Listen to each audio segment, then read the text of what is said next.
There she is.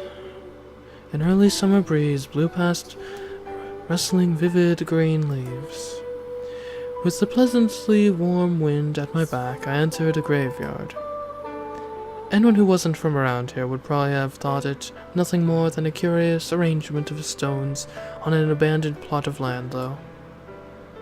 No one knew the names of most of those buried here, and they'd probably died without anyone by their sides.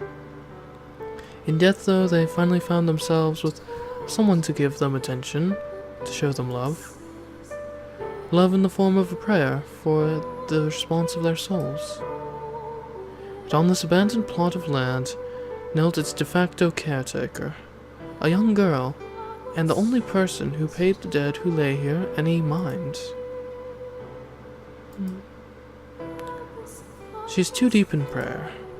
I guess I'll have to wait. It had been a little under 2.5 years since I had rescued Morgana from the Lord's Manor. Much to my chagrin, she was still far from anything that could be described as opening up, but she wasn't...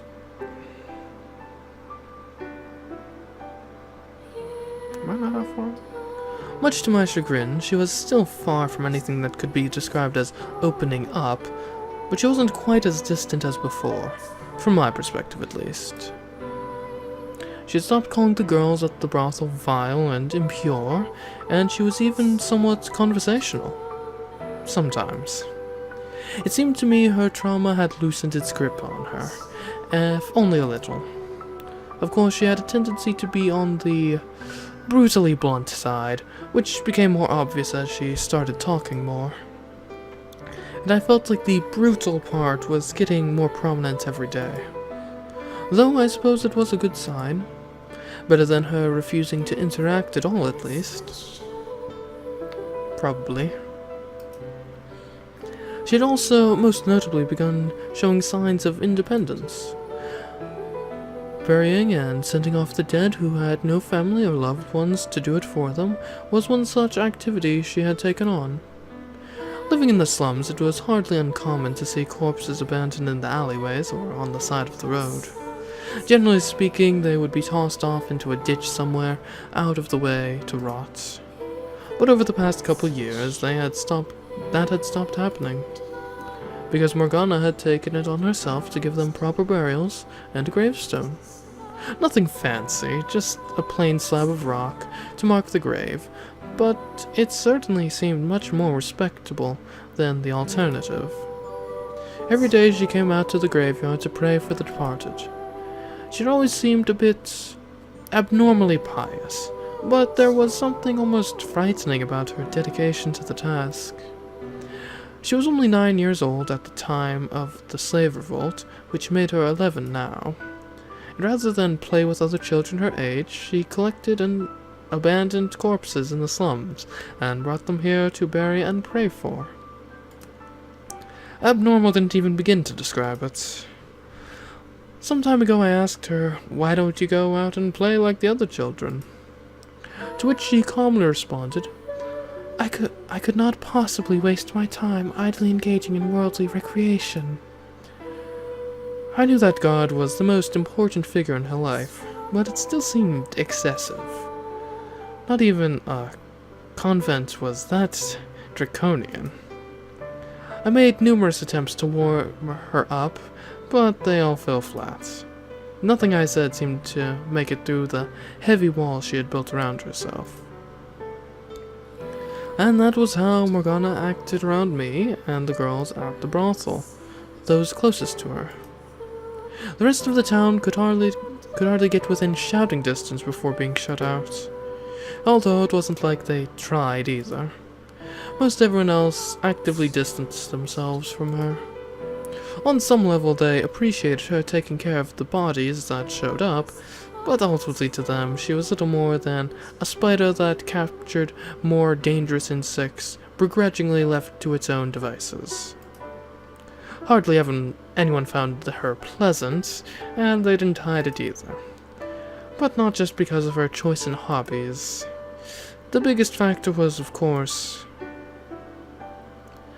"May your soul find eternal peace."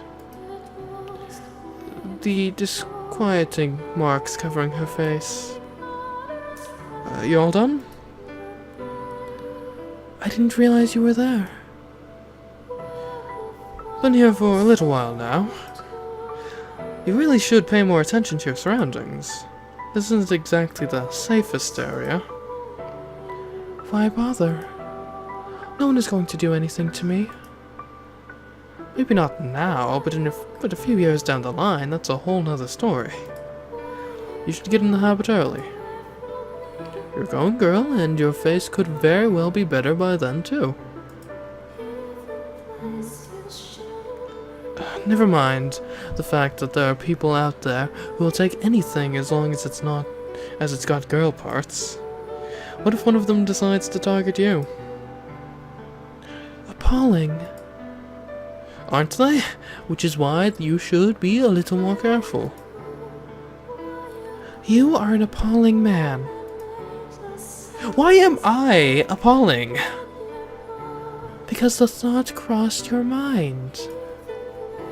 It did not. I'm just saying there are people out there who think like that, and you need to look out for yourself. The fact that you would say that at all is appalling. I'm just looking out for you. Oh Lord, may the sinful man be cast down to hell where he belongs. Jeez, you know no mercy, do you? I feel like you treat these corpses nicer than you do me. You'd be correct. If you want me to be nice to you, go die. Man, Morgana, sheesh. What a savage. The girl has got no mercy. Anyway, if you're done praying, get over here. It's ointment time. How many times must I tell you, you're wasting your time? Don't be such a pessimist. Rome wasn't built in a day. And there are still other ointments we haven't tried yet. I'm not being pessimistic, Then unless you want to stay looking like that, well, what do you have to lose? Like, come on, off with the hood. You are a very stubborn man. Pots, kettle... call me whatever you want. Nothing you can say will bother me in the slightest.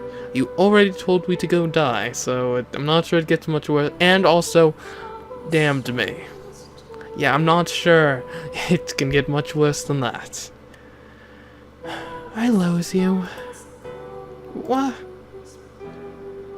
You were saying? You're kidding, right? Partially. You little... I thought you were going to apply the ointment. What are you waiting for?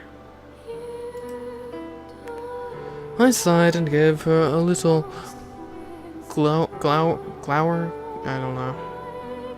Then scooped up some ointment with my fingers. Morgana angled her face towards the floor, closed her eyes, and waited for me to begin. There was an element within the gang that gave me flack for all the time I spent looking after and caring for Morgana. Well, it was mostly just Gratian, actually.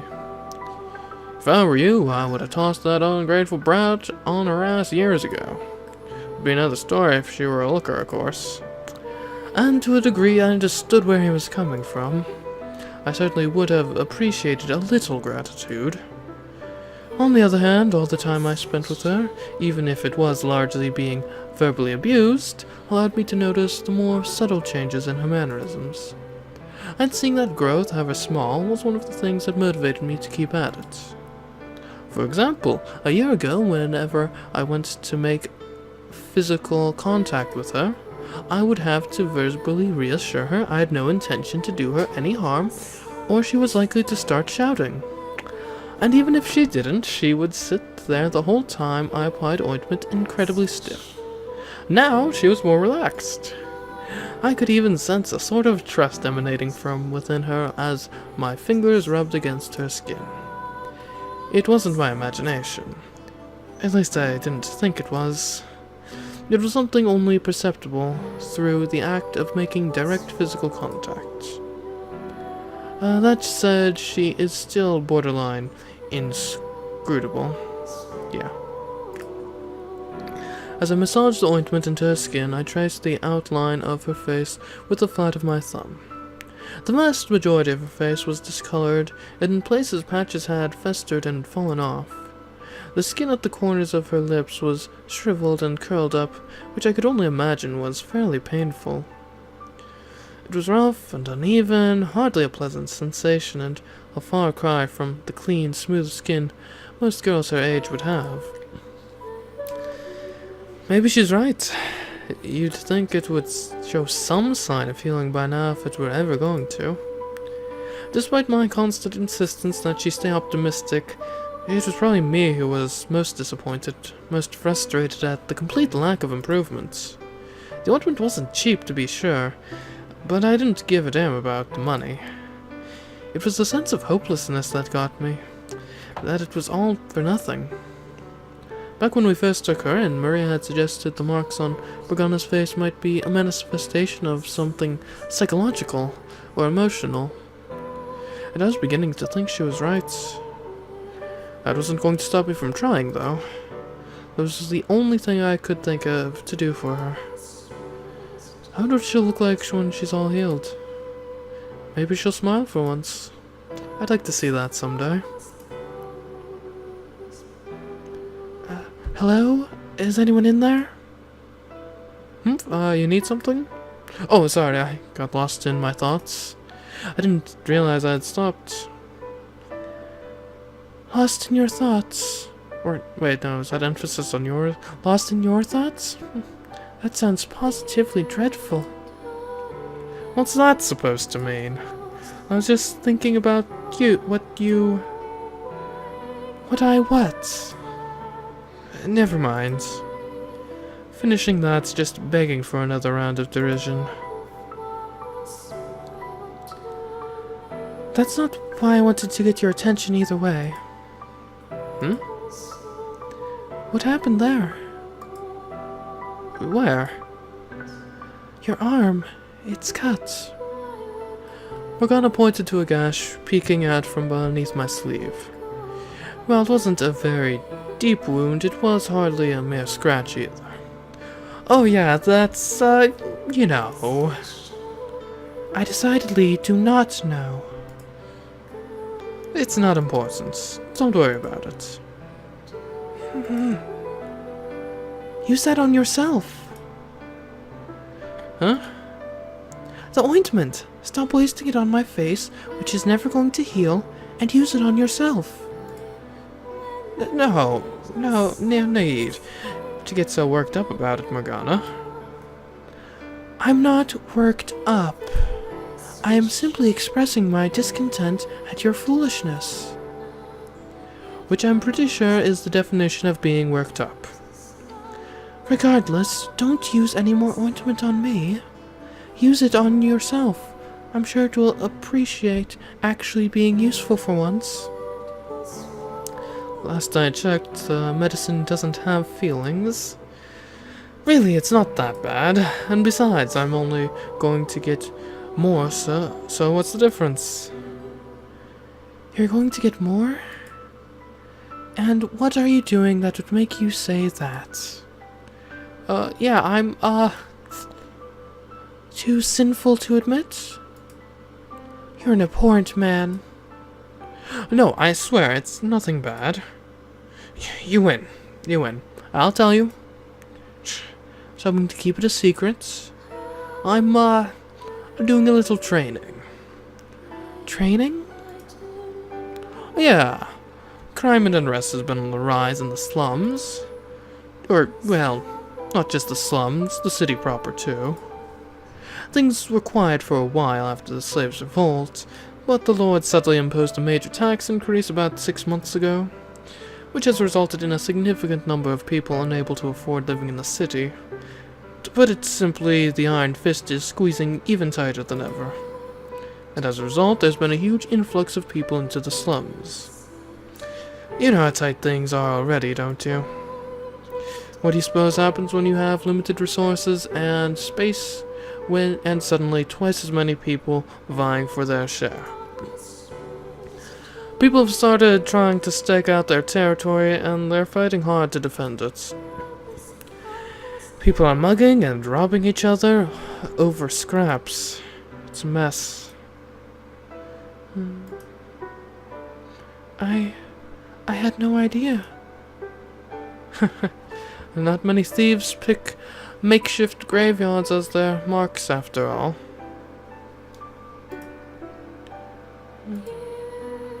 Though in this case, I actually think your being so isolated is probably to your benefit. But in any event, me and the rest of the gang have formed a band of peacekeepers of sorts. Peacekeepers? Is that not the city guards' jobs? The guards have never given a damn about the slums. Why waste manpower on people who can't even pay their taxes? As far as the Lord and his men are concerned, we're just leeching off his land. We're damn lucky he doesn't make an active effort to chase us all out. That means it's our responsibility to protect ourselves. I see. So you're training to use a sword as a part of this band of peacekeepers? In short, yeah. Interesting. Interesting in what way?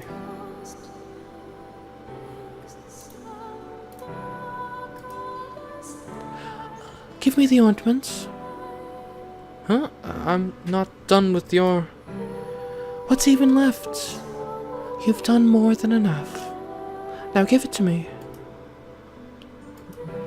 Here. Roll up your sleeve. You're not going to put that on me, are you? Like I said, I don't need... How many times have I told you the exact same thing?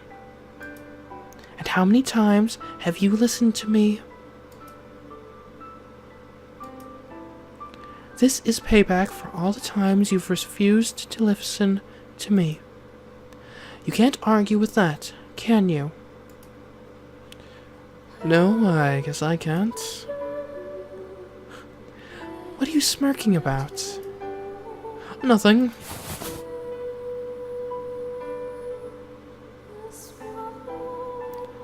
Try to keep this sort of thing to a minimum, if you would. Huh? Why would I want to limit my training time? I need to be prepared for whatever might come our way. That madman of a lord could be scheming to send his soldiers in as we speak. I'm sure there are others more suited for the job. You don't seem like you would be especially adept with a blade. Hey, don't judge my skill by my appearance. I'll have you know, I'm the second strongest member of the gang. Oh yes, that's very reassuring. You're on fire today, huh? Since you seem to have forgotten, I put up a damn decent fight against the Lord during the... God, what the hell is wrong with me? Why am I digging up some of her most painful memories for a cheap brag? Anyway, you get the idea. I'm pretty good with a sword, so you don't need to worry about me. I see. And out of curiosity, who's the strongest member? Excuse me? Why would she ask me, to my face, to give her the name of the one man stronger than me? It's not a difficult question. Some asshole named Requiem. Interesting. Well, I hope he remains number 1, and you stay number 2 forever. And why exactly would you want that? The whole reason I'm training so hard is so I can surpass Requiem, and she wants me to stay below him. Unbelievable. I get it. It's easy for you to look down on me if there's someone who can put me in my place for you. That isn't why. No? Well, then mind telling me why? The strongest member of a group is the one who stands on the front lines. What's your point? The most qualified person heads the charge, yes. I don't see anything wrong with that. It puts them at greater risk. Wait, are you concerned for my safety?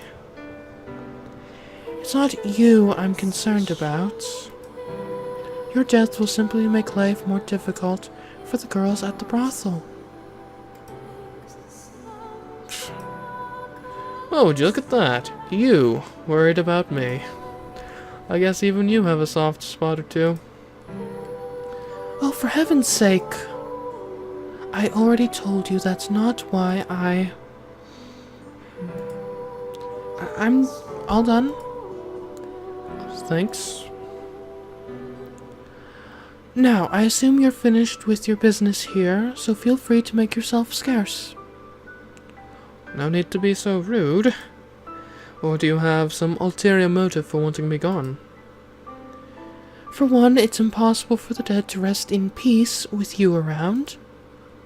Maybe try thinking about the living first for once. I've never really cared for how much importance people put on showing respect for the dead. It all seems so pointless to me. Your blasphemy knows no ends, does it? When your time comes, you're going to find yourself with no one to grieve over your loss. Fine with me. People are only worth their salt while they're alive. And what about the afterlife? Who's got time to think about the next life when you live in an overcrowded slum where someone might kill you one day for a couple of coins? All the more reason to take it into consideration. The consequences one's actions in life have on the next should serve to encourage us to always do what is right. Not sure I buy that. I'm done with this conversation. I don't think there's any getting through that thick skull of yours. If I offended you, I apologize. I didn't mean to. Say, Morgana, would you mind humming that song you're so fond of for me? What? Where did that come from? I'm in a good mood today. And what better way to improve a good day than with good music? I do not follow that line of reasoning one bit. Why should I have to sing to make you feel better? What's the big deal? It doesn't hurt anyone. If you have even half a heart, you'll do this tiny little favor for me. Yes, because trying to manipulate me is a wonderful way to make me want to do anything for you. Okay, I'm sorry. That was mean of me. Please. That doesn't sound very sincere. But fine, I'll do it. Facing away from me, Morgana dropped to the grassy ground, staring off into the distance and beginning to hum. It wasn't a hymn or a requiem for the dead, but a folk song the girls at the brothel would sometimes sing. No one seemed to know who had written it, though. The lyrics were slightly vulgar and people were supposed to clap and toot along with the music, but Morgana only hummed the melody, leaving the rest of that out. In isolation and sung with her voice, it became a thing of beauty. It was pure, untainted by the filthiness of the slums, unobscured by the crudeness of the people who normally sang it. In many ways, it was hard to believe they were the same song. It felt like it was hers, like it existed solely to be heard in her voice. Listening to her, I sprawled out on the grass. The blue sky spread out above me as far as the eye could see, and as I gazed up into it, all my problems seemed to fade away. That I lived in a dirty slum, that the Lord was digging his claws even deeper into the city, that I was in the middle of a makeshift graveyard for those who had no one else. It all just disappeared. It felt almost as though I had ascended to heaven. The first time I heard Morgana sing was, if memory serves, approximately a year earlier. At that time, she was still completely walled off, much like she had been when I first brought her to the slums. She had always kept her eyes on her feet, and she spoke in a soft voice, frequently pausing. She was wary of everyone, including me.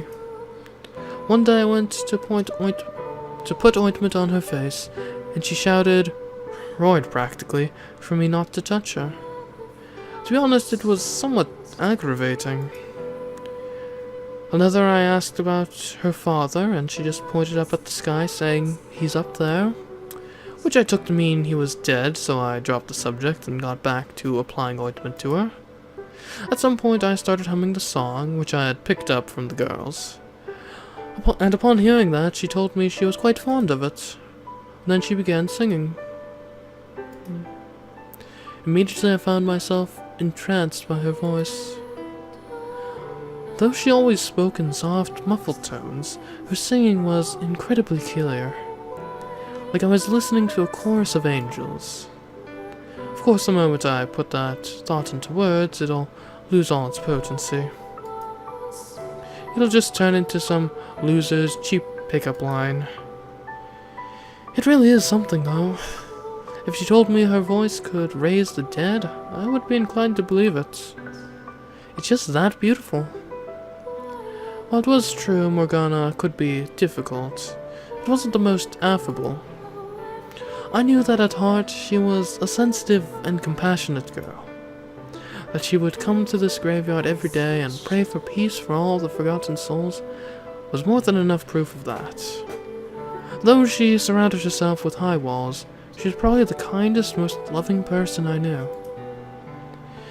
And that was what drew me to her.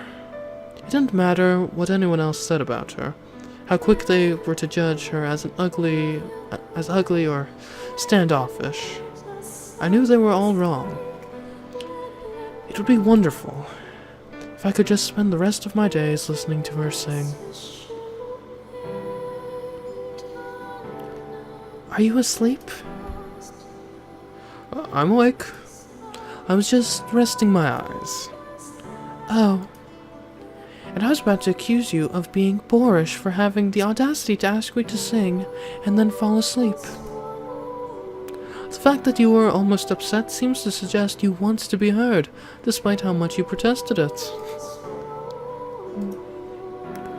No, I simply... Oh, I've got the perfect idea. We can build a makeshift stage at the pub and have you sing for everyone. What? Don't worry, it'll be fine. You can wear a mask if you don't want anyone to see your face. You don't even have to get on stage if you'd rather not. You can just sing from behind a curtain. Who knows, you could end up being a big hit. Come on, come all. Hear the soothing song of the enigmatic siren. Absolutely not. No? I think it's a pretty good idea myself. Oh, is it because you don't like taking other people's money?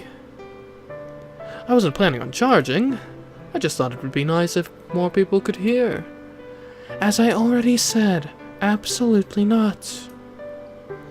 And if you push the issue any further, I'll never sing for you again. Noted. Forget I said anything. Seemed like a good opportunity to get her interacting with more people, but I guess not. Such a pretty voice is wasted on just me. What? You look like you have something else to say. Nope, not a thing. Well, I'm not going to force her if she's opposed to it. Say, Morgana, there's something I've been wondering for a while now. You've never actually called me by name, have you? And where did that come from? I've just been thinking about it, and I can't recall a single time you've done it in the more than 2 years we've known each other. Don't tell me you've forgotten my name. Are you kidding me? I remember it, yes. I don't like that emphasis on remember. Is it really that big of a deal? There's rarely ever anyone else around, so it's not like you don't know when I'm talking to you. Besides, I'm planning to leave when I get older, so I don't see much point in getting very attached to anyone. Do you have a destination in mind? Not yet. Why are you thinking so far ahead then? You're 11 years old. You've still got a few years before you're old enough to be independent. But you're going to spend that whole time keeping everyone at arm's length?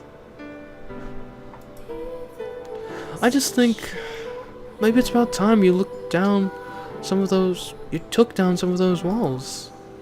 Might take a little weight off your shoulders in the process. I'm not going to say you have to, though. Anyway, I should head out.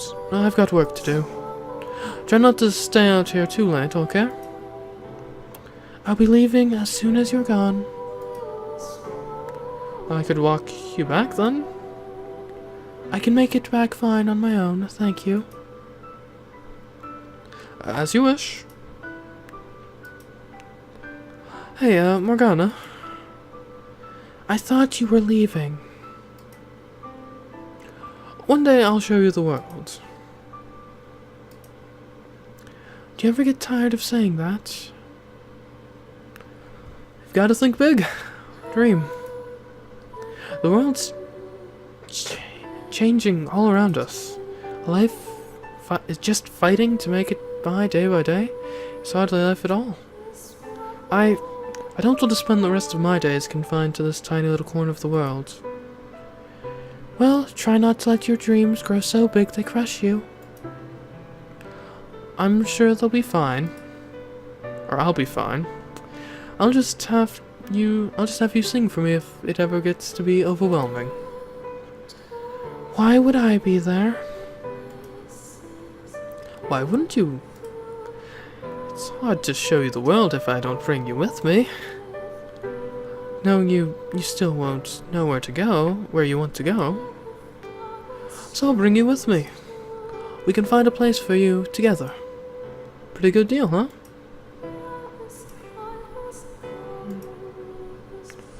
I don't need to see the world. All I want is... What was that? Nothing. Now I'm even more curious. It's nothing, really. Now go on, shoo.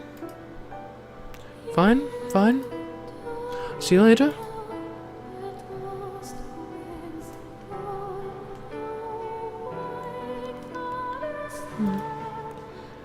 Doesn't he ever get tired of chasing me down day after day? I thought as I watched him walk off. Quite honestly, I didn't understand that man one bit. Apparently a lot of people respected him, and he seemed to have a fairly large social circle as well. I couldn't fathom why someone like him would go out of his way to spend time with me. It wasn't for lack of people to talk to, and it certainly wasn't because we got along. Never mind my face, which couldn't be pleasant for anyone to be subjected to for any amount of time. Would he go so far out of simple pity? Hopefully he doesn't have ulterior motives. At long last, your face is healed. I spent enough money on you to build a house. And you're going to pay me back tenfold. Now go forth, Morgana. Work. Be the greatest whore this brothel has ever seen. He's probably not that devious. Enough foolish speculation. It's going to start getting dark soon. I should head back.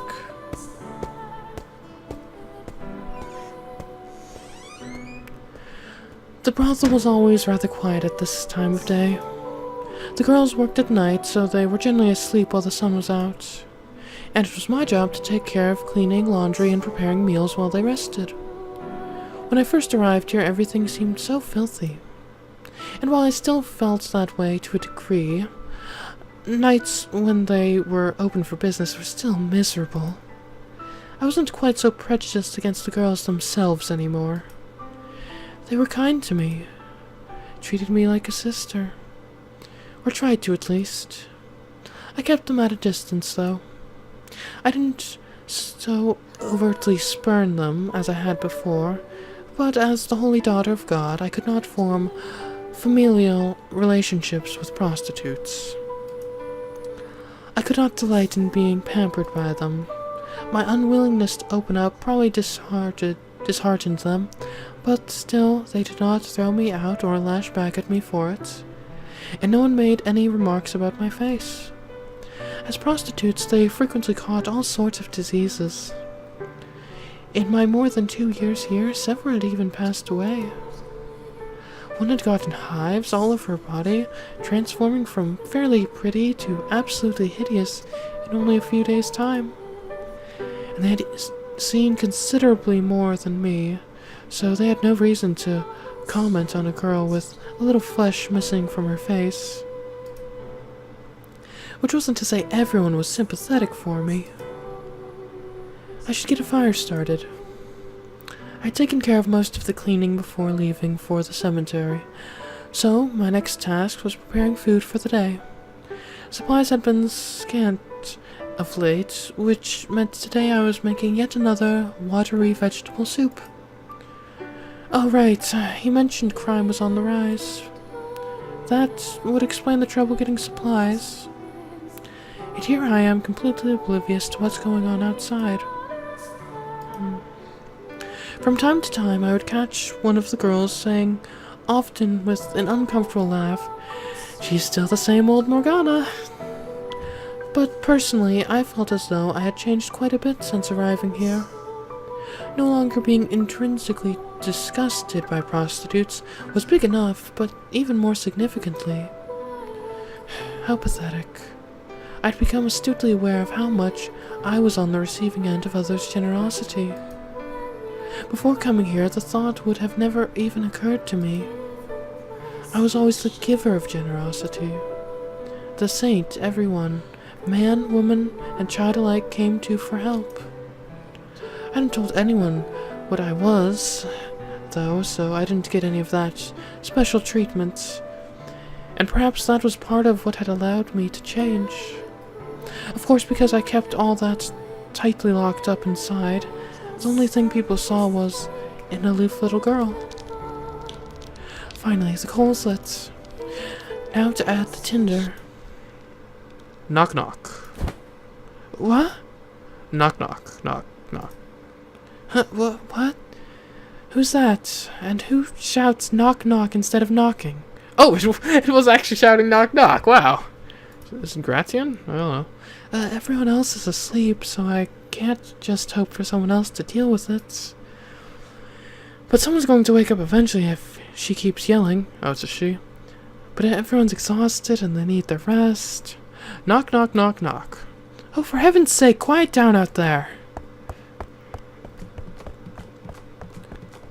Ah, finally someone. Ah! What are you screaming for? Are you okay? Huh? Why wouldn't I be?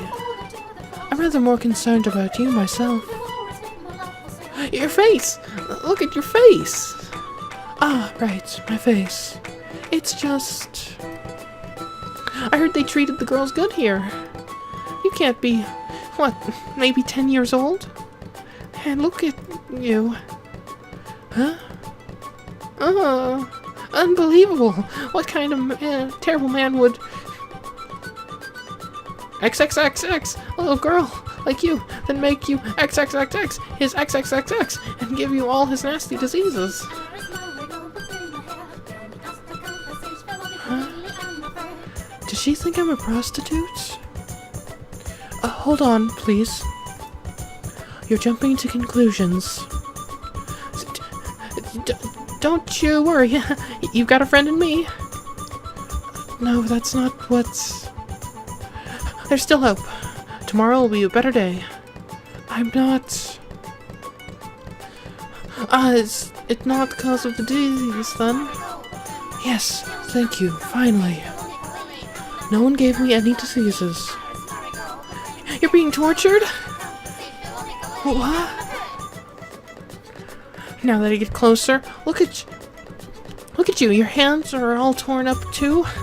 Did they really bust out the whip that often here? No one will. I can't believe my eyes. Who would do this to such a little girl? Excuse me? I'll have to give the man in charge a stern talking to. It's his job to protect his girls. Excuse me? Knock, knock, knock! Shut up and listen to me. Ouch. I didn't mean to do that. Oh, Father, I pray for your forgiveness, for I have disobeyed your teachings and raised my hand against my fellow man. Nothing for me, the one who actually got kicked? Before you do anything, you could perhaps introduce yourself.